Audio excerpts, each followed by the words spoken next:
ভাৰতীয় জনতা পাৰ্টিৰ এগৰাকী নিষ্ঠাবান কাৰ্যকৰ্তা হিচাপে আজি সংকল্পবদ্ধ হৈছো যে অহা 9 এপ্ৰিলত অনুষ্ঠিত হ'বলগীয়া অসম বিধানসভাৰ 2026 চনৰ নিৰ্বাচনত মৰিয়নি বিধানসভা সমষ্টিত আমাৰ দলৰ প্ৰাৰ্থী শ্ৰীযুত ৰূপজ্যোতি কুৰ্মী ডাঙৰীয়া বিপুল ভোটৰ ব্যৱধানত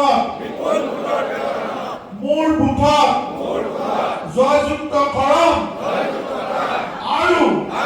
প্ৰতিগৰাকী ভোটাৰৰ মন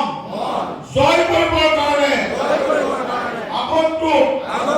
7টা দিনত মই তন মন আৰু ধনেৰে মোৰ সৰ্বোত্তম সেৱা